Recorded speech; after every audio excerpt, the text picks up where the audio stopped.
It's well known that we call ourselves and our people are known as people of the sun. I'll just use that as a generic term right now, people of the sun. But it's well known that all Ba-Kongo are of the sun. We revere what the sun does for us. Some people misnomer that as worship. See, if you look at the Europeans, he misnomered our people as sun worshipers and whatnot, when actually the European worships the sun himself in the form of Jesus and Zeus and Apollo, etc. So he calls you a sun worshiper, but he worships the sun himself, which makes a lot of good sense because if you think about it throughout their story, or his story, as I should call it, in the ice caps, the polar, Siberia and whatnot in the Caucasus, you didn't have a lot of sun. So if you got to some sun that really helped you out a little bit, you will probably revere it and worship it and whatnot. Our people, we've always had the sun. See, we always know our connection with the sun. We all know the spirituality. So that needs not even be expounded upon right now.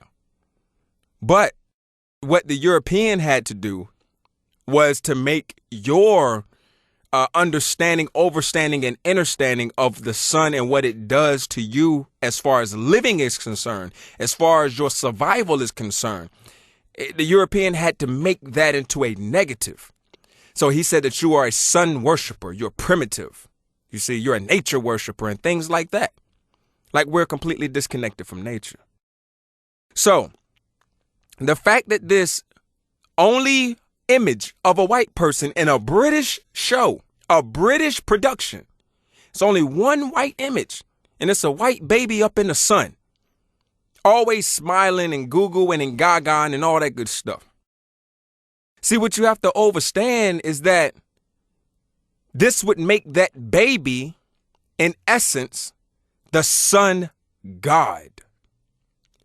And then in order to conflate the white man's dominance over our Ba-Kongo and Kibantu spiritualities, then the British producers placed that white baby person, underline, that baby is the only person present in the show, from what I recall. The only person, again, not human, the only person. Does that make that baby Jesus, for instance? See, that baby is the only person image in the show, and his image is in the sun, and it's white, and it looks down on the so-called worshiping, disfigured, beastly-looking Ba-Kongo Africans of all colors on the ground. See, it's only one image that represents the African. That is Tinky Winky, purple royalty. They knew our status. It represents our status and kind of an approximation of our color. But they also knew our spirituality was in that red, that yellow, and that green. Red with the blood. Red with the heat within us. You understand? The yellow represents the light, the spirit, and the elements and whatnot. And then the green represents the growth. See, they knew this. This is another reason why you know the ancient Bakuma, they were Bantu Congo. Because look at the dress. Look at the royal tombs. If you look at King Tut, as you call him, Tutankhamun, real name pronounced Chwangatanga. If you look at Chwangatanga's tomb and you look at his sarcophagus, you see the royal colors of Kukongo. You see the green, the red, the yellow. You see the black. You see it all wrapped around him. You see it on every one of the ancient kings. That is the only land, and we are the only people that have taken those colors for the symbolic representation for our spirituality. The only people. That is another reason it's very good to understand your own story, because then you could understand your spirituality. You can understand why your people did what they did. And so therefore, you don't have to defend the stance of your ancient people. They defended for you and what they left for you. It's just our job to understand it and thank them for it. So back to the point. My bottom line here is that in this show, our children, many of our children, find an interest in these shows such as the Teletubbies. They find interest in entertainment and even, quote unquote, education. Parents misunderstand and they think these shows are educational for our Ba-Kongo children. As you say, Mwana. Now, when we do these things, we are, in essence, aiding in the destruction of the psychology of our children.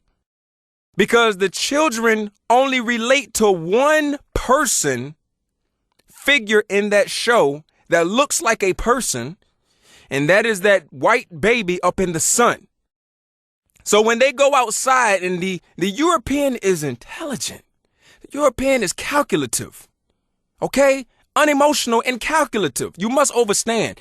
They knew that when we raised our hands up to the sky, we were giving reverence to the light that keeps us alive.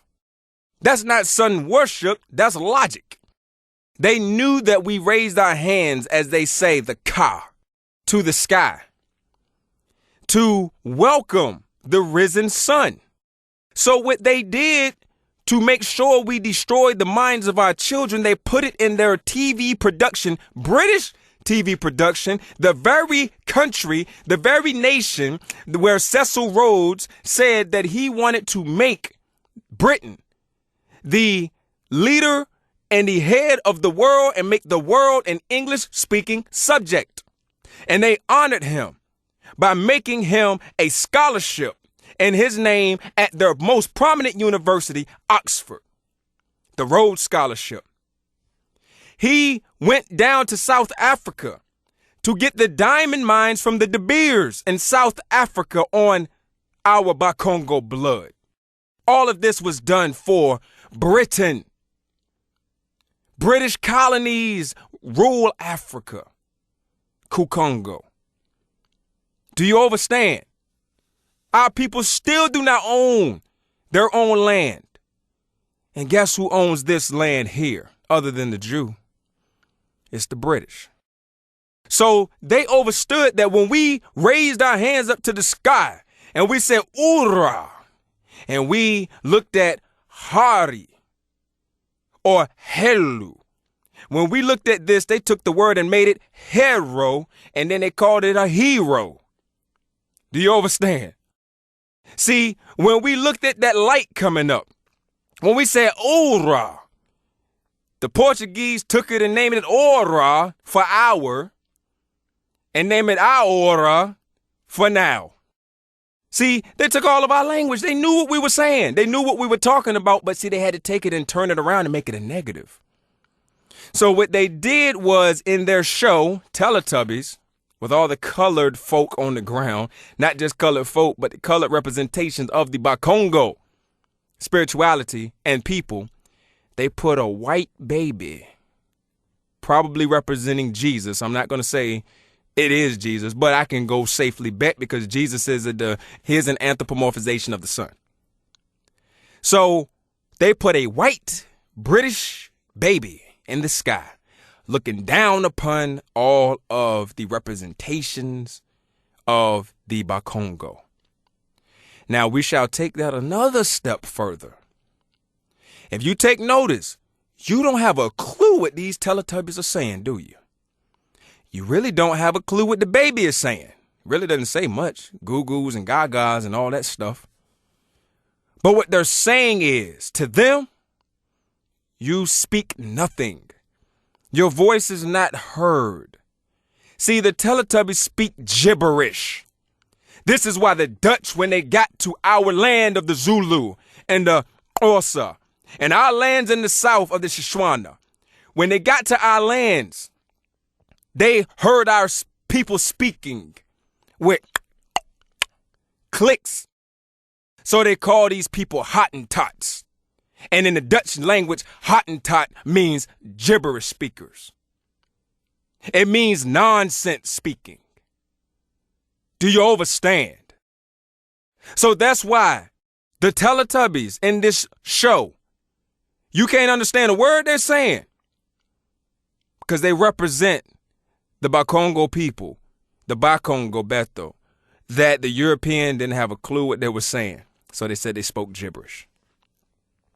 But it doesn't matter what they speak. They're always on the ground looking up into the sky at that white man. That baby represents the white man in general. It represents the birth of the white man's dominance over the Ba-Kongo that are on the ground worshiping the white man in the sun. Worshiping the white man above him.